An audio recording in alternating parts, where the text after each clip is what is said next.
Chicken chicken நல்லா இருக்கும்போது மஞ்சத்தூள் போட்டுக்கோங்க ரைஸ். ஏன்னா மஞ்சத்தூள் ஆன்டிபயோட்டிக் இருக்குன்னு சூர்யா சொல்லியிருக்காரு 7ஆம் மணியில். அதுக்கப்புறம் தக்காளி,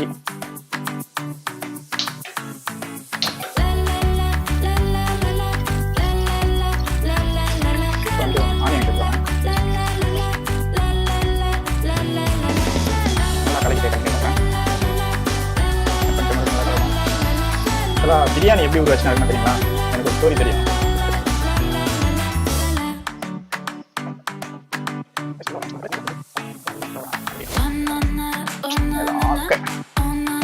பசுமாட்டு தயிர் பாக்கெட் வந்துச்சு.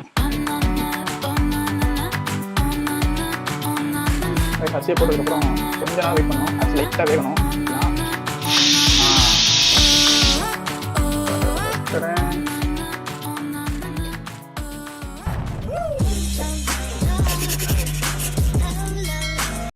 ஹலோ மைடியர் மக்களே, welcome to mister MV YouTube channel.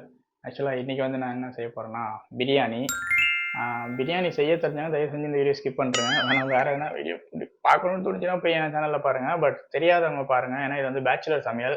நானே யூடியூப்லேருந்து பார்த்து செஞ்சு தான் அதையே எடுத்து யூடியூப்பில் போடுறேன். வர்றவன் பொருளையே எடுத்து அவனை போடணும்டா.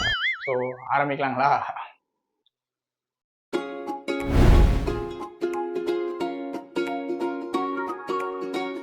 செய்ய தேவையான பொருட்கள்: பச்சை மிளகா, புதினா, கொத்தமல்லி, இஞ்சி பூண்டு பேஸ்ட்டு, அப்புறம் தயிர், அப்புறம் மசாலாக்கள், ஆனியன் இந்த மாதிரி நீட்டாக அரிஞ்சிக்கணும், lemon, biryani masala, chilli powder, எண்ணெய், சிக்கன் நல்லா இருக்கும்போது மஞ்சத்தூள் போட்டுக்கோங்க ரைஸ். ஏன்னா மஞ்சத்தூள் ஆன்டிபயோட்டிக் இருக்குன்னு சூர்யா சொல்லியிருக்காரு 7ஆம் மணியில்.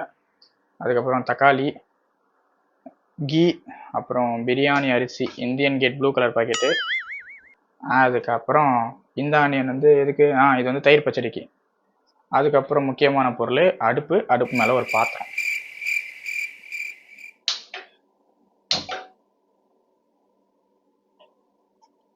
ஃபஸ்ட்டு எண்ணெயை ஊற்றிக்கணும் கைஸ். எண்ணெய் தேவையான அளவு.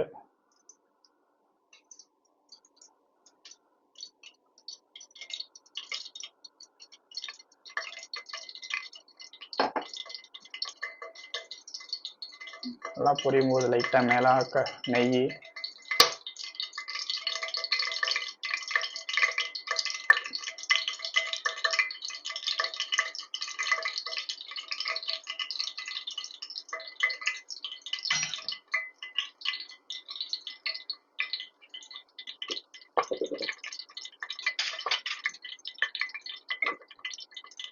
அது லைட்டாக கலக்கலாம்.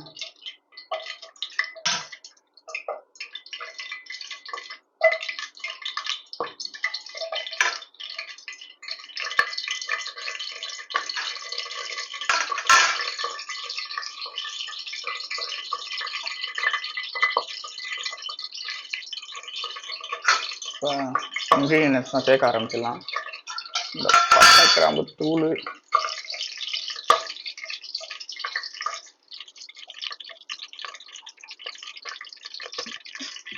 இப்போ வந்து ஆனியன் சேர்த்துக்கோங்க.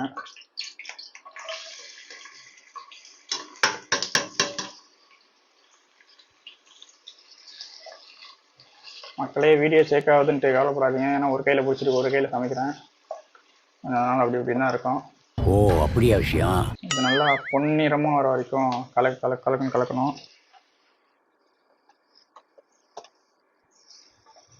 நல்லா கலக்கிட்டு கண்டினியூ பண்ணுறேன்.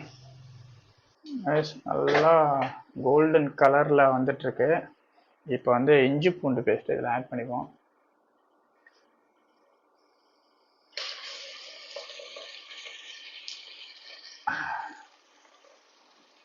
ஆட் பண்ணி இந்த மறுபடியும் கலக்கணும். இந்த இஞ்சி பூண்டு ஸ்மெல்லு போகிற வரைக்கும் மறுபடியும் நல்லா கலந்துக்கிட்டே இருங்க.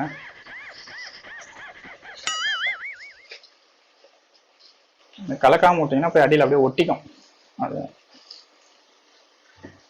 அடுப்பை ஸ்லோ ஃப்ளேமில் வச்சுட்டு கலக்கணும். இதுவும் நல்லா ஸ்மெல்லு போகிற வரைக்கும் கலக்கிட்டே இருங்க. சமைக்கிறது கஷ்டம்தான் போல். நல்லா ஸ்மெல்லாம் போயிடுச்சு. எண்ணெய் ஸ்மெல் தான் அடிக்குது. இப்போ வந்து புதினா, கொத்தமல்லி, அப்புறம் கட் பண்ணி வச்சுருக்க பச்சை மிளகாய் இதெல்லாம் ஆட் பண்ணிக்கலாம்.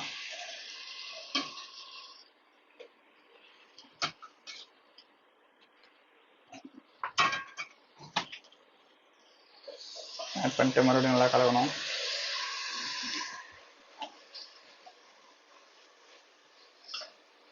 நல்லா பச்சை வாசம் போகிற வரைக்கும் எதுவும் கலக்கணும். ஆக்சுவலாக பிரியாணி எப்படி உருவாச்சுன்னு இருக்குன்னு தெரியுங்களா? எனக்கு ஒரு ஸ்டோரி தெரியும். எப்படின்னா, அந்த காலத்தில் வந்து ராஜா வந்து அந்த சமைக்கிறவங்கள திட்டிகிட்டே இருப்பானான். ஒரு நாள் என்ன பண்ணான்னா, சமைக்கிறவன் டென்ஷன் ஆகி அங்கே இருந்த எல்லா பொருளையும் தூக்கி ஒரு குண்டானில் கொட்டிட்டு ஓடிட்டானான். ராஜா வந்து பார்த்தா அது ஃபுல்லாக அந்த இதெல்லாம் வந்து வெந்து கீழே ஊற்றி இருந்துச்சான். எடுத்து என்னடா செஞ்சு வச்சுட்டு பாருங்க, எடுத்து போடுங்கன்னு சொல்லி தட்டில் போட்டு சாப்பிட்றாங்களாம். பார்த்தா செம்ம டேஸ்ட் தான்.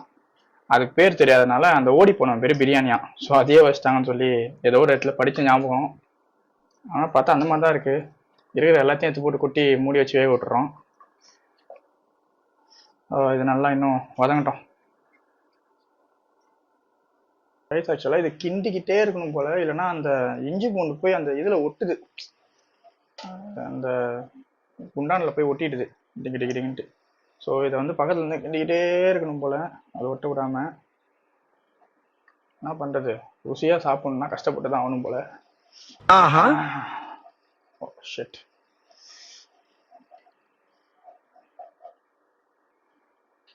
ரைஸ் நல்லா இந்த மாதிரி பதத்துக்கு வந்ததுக்கப்புறம் போட வேண்டிய பொருள் தான் டொமேட்டோ.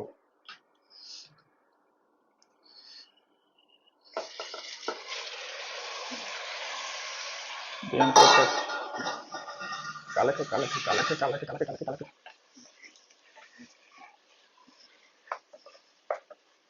இதுவும் நல்லா கொஞ்சம் வளங்குற அளவுக்கு கலக்கும் கைஸ். அதுக்கப்புறம் தான் நம்ம மசாலாலாம் சேர்க்கணும். கைஸ் மசாலாலாம் சேர்க்கறதுக்கு முன்னாடி வந்து மஞ்சளும் உப்பும் மட்டும் போட்டுடணும். நான் அப்போ தான் போட்டிருக்க காய்கறிலாம் கொஞ்சம் நல்லா வதங்கும் சீக்கிரமாக.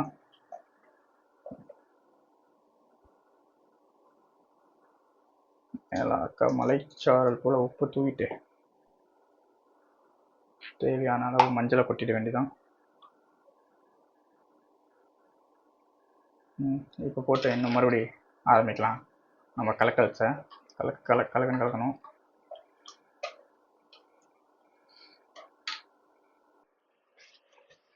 நல்லா வரணும். நல்லா அந்த கலர் செம்மையாக இருக்குல்ல, ஒரு மாதிரி தரமா நல்லா கொஞ்சம் வேணாடா. அடுத்த இன்கிரீடியன்ட் நம்ம சேர்க்க கொஞ்சம் நல்லா இருக்கும். கைஸ் நல்லா இப்படி தரமான பதத்துக்கு வந்ததுக்கப்புறம் சேர்க்க வேண்டியது தான் நம்ம பிராய்லர் மாமா. அவர் எடுத்து உள்ள சேர்த்துருங்க. சேர்த்துட்டு பிராய்லர் மாமா மேலே நம்ம எடுத்து வச்சிருக்க மசாலாலாம் அப்படியே மேலாக்க போய் மலைச்சாரல் மாதிரி உட்காரட்டும். கொஞ்சம் கிளறிட்டு ஒரு 2 நிமிஷம் வேக விடலாம்.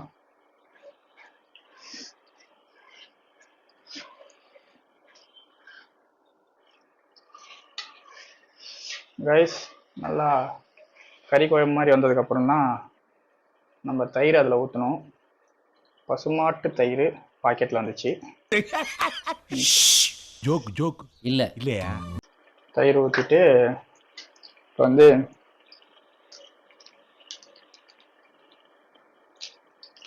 பிரியாணி மசாலா தேவையான அளவு, நம்ம போடுறது தான் தேவையான அளவு. சொல்லணும்னா அளவுலாம் யாரும் ரூல்ஸ் அண்ட் ரெகுலேஷன்லாம் கிடையாதுங்க, எவ்வளோனா போடலாம். அதுக்கப்புறம் ரெட் சில்லி பவுடர், அதுவும் தேவையான அளவு தான்.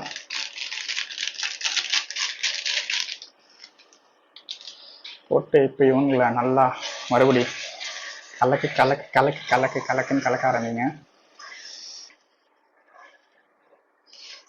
வாவ், நல்லா இருக்கும் போலியே. கலர் பார்க்கும்போது அப்படிதான் இருக்கு.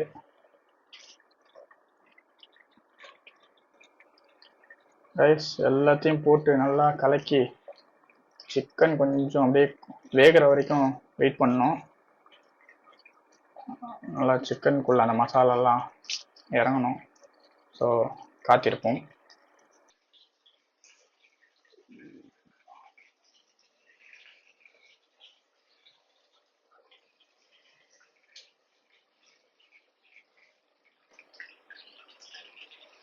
கைஸ் இவன் குதிச்சுட்டு இருக்கும்போது பக்கத்தில் இவன் தம்பி லைட்டாக பொறிஞ்சிட்டு இருக்கிறான். இதோட வீடியோ வேணும் அப்புறமா கேளுங்க, நான் போடுறேன். ஏன்னா இப்போ இதுவே ரொம்ப பெரிய டாஸ்காக இருக்குது, ஒரு கையில் சமைச்சிக்கிட்டு ஒரு கையில் வீடியோ எடுக்கிறது.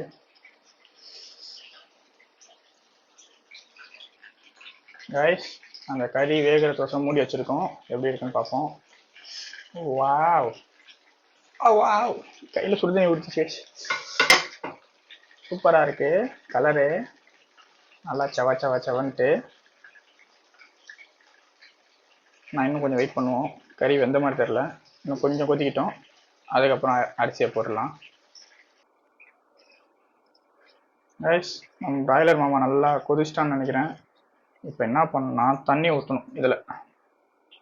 ஆக்சுவலாக பேச்சுலர் குக்கிங் செய்கிறவங்களுக்கு ஒரு அட்வைஸ் என்னென்னா, குக்கரில் செய்யாதீங்க. ஏன்னா இது ஒரு மேத்தமேட்டிக்ஸ் சம்மந்தப்பட்டது. ஏதோ 1க்கு 1.5ன்றாங்க 3ன்றாங்க தண்ணி. அப்படிலாம் அதிகமாக வச்சாலும் ஆபத்து, கம்மியாக வச்சாலும் பிரியாணி தீஞ்சிரும். ஸோ டேக்ஸானில் செஞ்சு மேலே தம்மு போடுறது நல்லாயிருக்கும். இதெல்லாம் வந்து கொஞ்சம் மேத்தமெட்டிக்ஸ் தெரிஞ்சிருந்தா பண்ணலாம். ஆனால் நார்மலாக வந்து ஒரு டம்ளர் அரிசிக்கு 1.5 டம்ளர் தண்ணின்னு சொல்லுவாங்க. இப்போ தண்ணி கொஞ்சம் லைட்டாக கொதிக்கிட்டோம். ரைஸ் நல்லா இப்படி கொதிக்கும் போது மலைச்சாரல் போல் கொஞ்சம் லெமன் ஊற்றுங்க.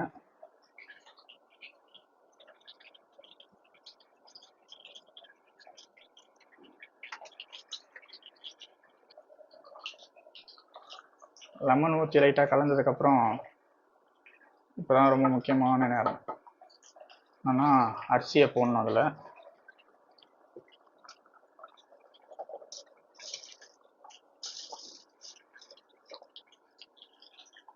அரிசியை போட்டு கொஞ்சம் கலக்கணும். அரிசியை போட்டதுக்கப்புறம் கொஞ்ச நேரம் வெயிட் பண்ணணும். அரிசி லைட்டாக வேகணும், ரொம்ப போட்டு கலக்கிடாதீங்க, அரிசிலாம் உடஞ்சிரும். ஸோ கொஞ்சம் பொறுமையாக லைட்டாக அப்படியே கலக்கிட்டு ஒரு 5 நிமிஷம் வெயிட் பண்ணுங்கள். அதுக்கப்புறம் குக்கர் மூடியை போட்டு மூடிடலாம். ரைஸ் அவ்வளோதான், ஒரு 5 நிமிஷம் கழிச்சு இந்த ஸ்டேஜுக்கு வரணும். சாப்பாடு போட்டு ரொம்ப கலரிடாதீங்க, கலரினா உடஞ்சிரும். ஸோ இப்போ வந்து மூடி வைக்கலாம். என்னால் ஒரு கையில் மூட முடியாதுன்ற காரணத்தினால இந்த வீடியோவை பாஸ் பண்ணுறேன். Rice cooker மூடிட்டேன். ஸோ இப்போ நம்ம விசிலையும் போட்டாச்சு. இப்போ விசில் வர வரைக்கும் மறுபடியும் காத்திருக்கணும். ரைஸ் ஆக்சுவலாக குக்கரில் பிரியாணி வெந்துட்டுருக்கு. அதுக்கு நடுவில் ஒன்று சொல்லணும்னு ஆசைப்பட்டேன். என்னென்னா, இந்த நான் மானில் சொல்லுவோம்ல, ஃபேமிலி மான்லாம் பார்த்தாலே கையெடுத்து கும்பின்னு போனது தோணுதுறான்ட்டு, அந்த மாதிரி இப்போ எனக்கு சமைக்கிறவங்கலாம் பார்த்தாலே கையெடுத்து கும்பின்னு தோணுது. ஏன்னா ரொம்ப ரொம்ப ரொம்ப கஷ்டமாக இருக்குது சமைக்கிறதுலாம், சீரியஸாகவே. ஏன்னா நம்ம இப்போ எதனா சாப்பிட்டு அசால்ட்டாக நல்லா இல்லைன்னு சொல்லிட்டு போயிடுறோம். அந்த நல்லா இல்லைன்றதை செய்கிறதுக்கே ரொம்ப கஷ்டம். ஏன்னா ரெண்டுத்துக்கும் ஒரே எஃபர்ட் தான், நல்லா இருக்கு நல்லா ரெண்டுத்துக்கும் ஒரே எஃபர்ட் தான் போடணும். அதனால் இனிமேட்டு சமைக்கிறவங்க யாருனா இருந்தால் பார்த்தீங்கன்னா ஜஸ்ட்டு நல்லா இருக்குது நல்லா இல்லைன்றதை தாண்டி அவங்களுக்கு ரெஸ்பெக்ட் கொடுங்க. ஏன்னா ரொம்ப ரொம்ப ரொம்ப கஷ்டமான ஒர்க்காக இருக்குது சமைக்கிறது. எல்லா வேலையும் கஷ்டம் தான், பட் இது எனக்கு ரொம்ப கஷ்டமாக இருக்குது. வேர்த்து ஊற்றுது அப்படியே. 10 நிமிஷம் ஒரு கிச்சனில் நிற்க முடியல, அவ்வளோ வேர்க்குது. ஸோ ரொம்ப கஷ்டம் காய்ச்சி சமைக்கிறது. விசில்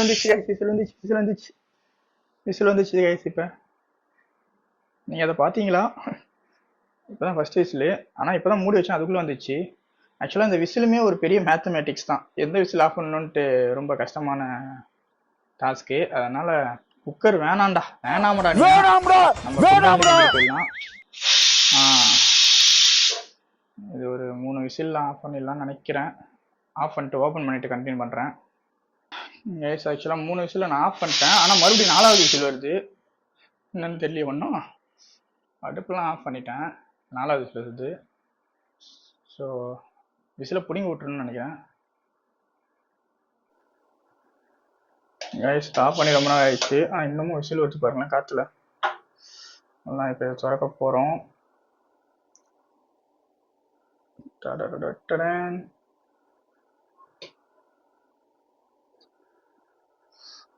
வாவ், கலர்லாம் பார்க்க நல்லா தான் இருக்கு. இன்னைக்கு ஒரு புகை.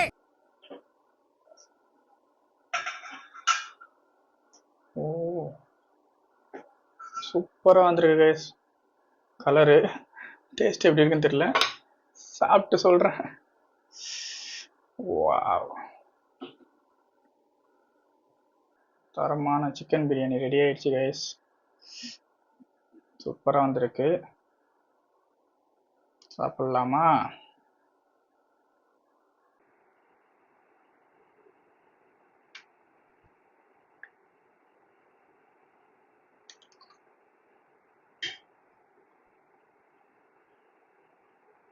சுட சுட ஹோம்மேடு சிக்கன் பிரியாணி.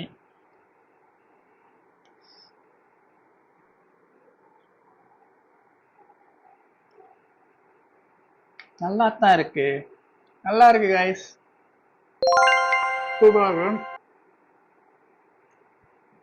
மறக்காம லைக் பண்ணுங்க, அப்புறம் சேனலை சப்ஸ்கிரைப் பண்ணிக்கோங்க.